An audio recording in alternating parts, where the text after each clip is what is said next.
guys, samahan nyo akong manguha ng kalamyas dito sa amin. Sana Kita nyo all. naman po guys, sobrang dami ng kalamyas. Ay paano naman kaya namin mauubos ito? Ay sobrang tataas naman talaga ng bunga at hindi namin kayang ubusin ang mga kalamyas na ito. Ay kapag man din ikaw ay nasa probinsya, ay pag na ring mga pang-asim, ay libre na, ay kumuha ka lang dyan sa likod ng bahay ninyo o kaya naman ay sa likod ng kapitbahay ninyo, ay may makukuha ka ng pang-asim na katulad nitong kalamyas. Ay kaya naman guys, ay ito na at kinuha na namin itong napakaraming bunga ng kalamyas sa likod laan ng bahay namin. Ay sayang naman kung bibilhin pa ito ay ito't libre na at sobrang lalaki pa ng bunga ng aming kalamyas.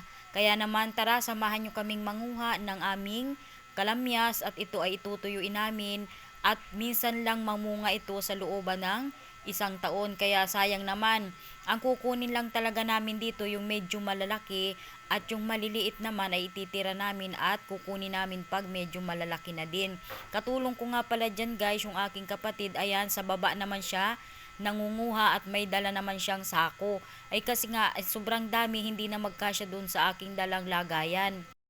Ang gagawin nga natin dito kapag nakuha na natin, babaak-bakin laang natin ang dalawa at atin ang ibibilad sa araw. Kapag ito ay nabaak-bak na natin, ay marami na itong pang-asim. Pwede nating ilagay sa mga tinigang nating tulingan. At gumamit pa nga ako ng hagdan kasi nga sobrang taas nung kalamyas. Kaya naman hindi ko talaga siya abot. Ayan, daladala ko na nga pala yung aking lagayan at sobrang liit nga pala nito. Mamaya ay punong-puno na ito kapag nakakuha na tayo ng kalamyas. Yung kapatid ko naman ay kumuha na din nga ng sako at talaga namang sasaidin na namin yung malalaki at sayang naman at nangangalaglag lamang. Kung makikita ninyo yung puno, sobrang hitik sa bunga. Ayan.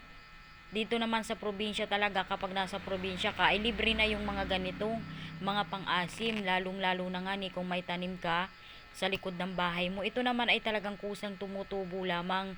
Kahit hindi ka na magtanim ng kalamyas, ay may tutubo talaga sa likod ng iyong bahay. Katulad nitong sa amin, meron talaga ditong nasa gilid lamang ng bahay namin. Kaya naman napakaswerte namin kapag kami ay kukuha ng pang-asim at kapag bumubunga ang kalamyas, ay libre na ang pang-asim. Ay sa sobrang dami nga ng bunga nito, ay yung iba naman ay nangangahulog kapag mangunguha ka. Ayan, kita mo naman, pinipili ko lamang yung malalaki ang bunga at sayang kapag kasi maliliit, hindi pa siya gaanon kaasim. Kaya yung malalaki lang talaga ang kinukuha ko para hindi naman sayang. At kapag malalaki na ulit ay babalikan namin yan para putihin naman at ibibilad ulit namin para naman ay hindi masira kapag tumagal. Sa sobrang dami nga ng bunga ng kalamyas na ito ay abot hanggang dulo, kasintaas na ng isang puno ng saging. Kaya naman napakahirap talagang akyatin at medyo delikado nga kasi nga ito ay medyo mataas. Kaya hanggang dito lang ako sa pinakagitna at hindi ko naabot yung pinakadulo. Doon nga pala sa pinakadulo ay sobrang lalaki ng bunga versus dito sa baba ay sobrang liliit pa nito kaysa doon sa nasa taas. Ay pero yun nga, hindi natin kayang abutin, kaya kung ano lang yung naaabot ng ating kamay, yun lang muna yung ating puputihin.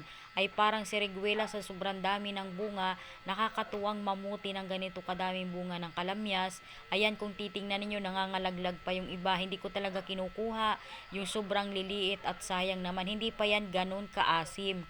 Ang mas maganda kapag mangunguha ka ng kalamyas, magmumuti ka ng kalamyas, yung malalaki at kulay green na green talaga. Yun talaga yung tigas na at saka yung maasim.